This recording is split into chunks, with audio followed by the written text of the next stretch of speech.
Hello, old school comic book reviews. Okay, another random review. This time we're going to try Avengers 160 from 1977, 30 cents. Written by Jim Shooter and the artist by George Perez and Pablo Marcos. This one's a little bit, it's not that it's hard to understand, but it is a comic book from like 30 years ago, and it's very much about the relationship between the Vision and Wonder Man and the villain of the piece, who is the Grim Reaper. So just to try to explain a little bit of the backstory, because a lot of it,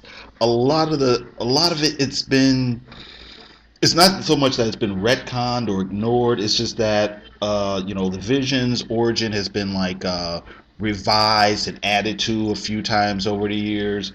Same thing for Wonder Man, and the status quo quite isn't exactly the same now as it was then. So this just go back. Wonder Man originally debuted during the Stan Lee days of the Avengers, and originally he was really only supposed to be in one story, and at the end of that story, he apparently died.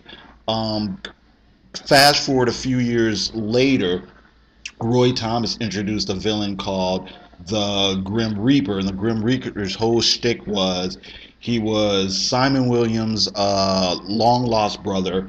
He was half crazy, and he blamed the Avengers for Wonder Man's death. So he had a grudge against the Avengers, and he always wanted to kill them because of that.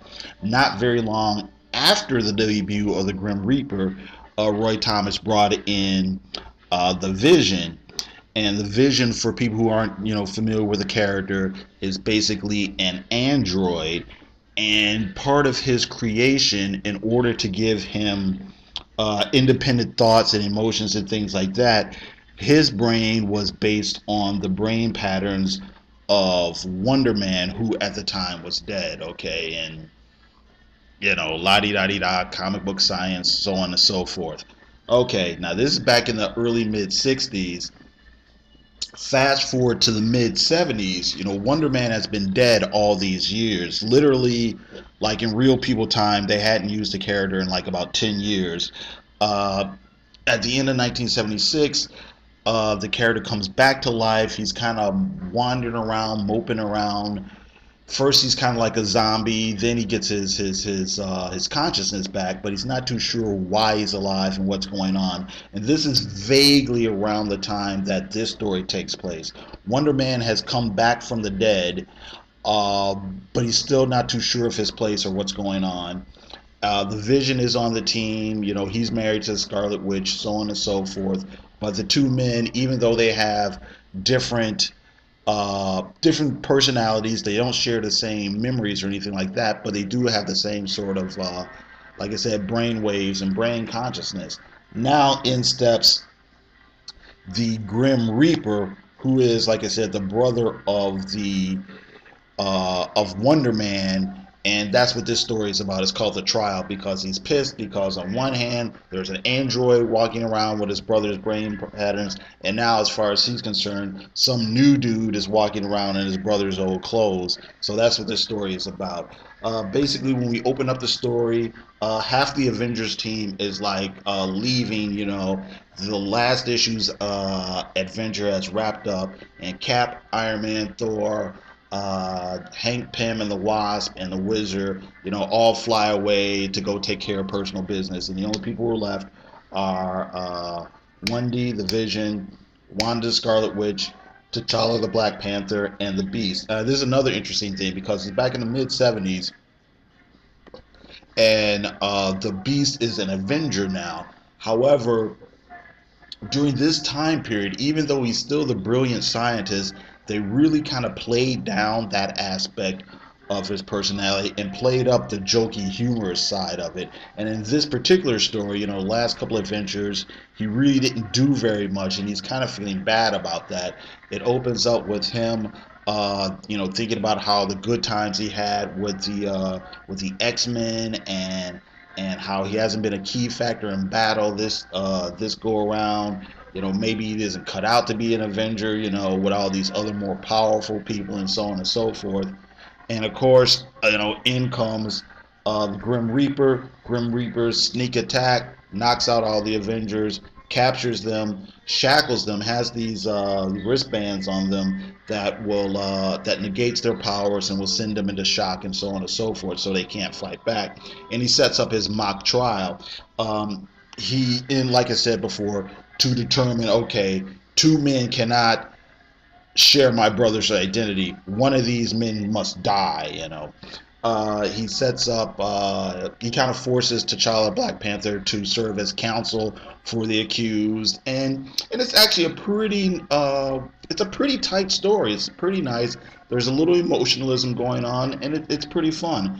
Basically, within the structure of this quote unquote trial, we get to learn the back history of the Vision as it was at that point in time. You get the back issue or the backstory of Wonder Man, what happened in the past, what's going on is the more recent issues to show where he is right now, and a few other key points in Avengers history and their history with the Grim Reaper, and it's told in a very entertaining way. Ultimately, what happens is the Grim Reaper finally decides, you know what, I'm gonna kill all you guys. The only person I'm gonna let live is Wonder Man, my brother. Basically, and what happens is, Simon rebels against him. Simon's like, no, I'm not going to let you kill anybody, so on and so forth.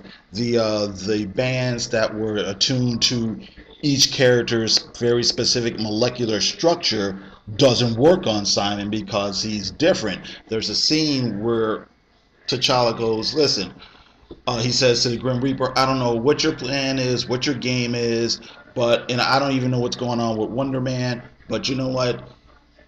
I don't deny that he's alive now, but he can't be the same way as he was before. I'm just not buying it. And Wonder Man has this, oh my God, I've been walking around here trying to hide this from everybody.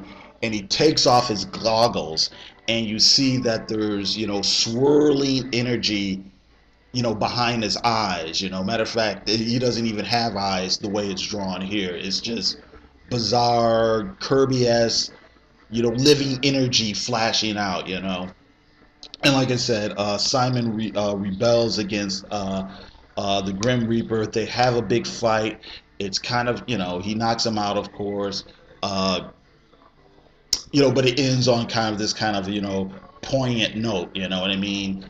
The bad guy lost, the good guys persevere. Simon saves his friends in the Avengers, but he had to turn against his brother to do it, and it kind of ends on, like I said, kind of sort of poignant, pseudo sad note.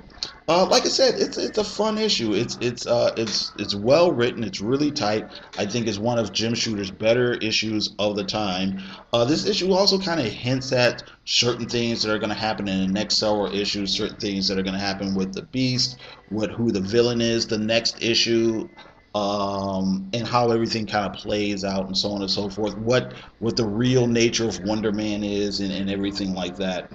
So yeah, if you can find it. I'm trying to think. I'm not sure if I'm not 100% sure if in the essentials they've gotten up to this issue yet.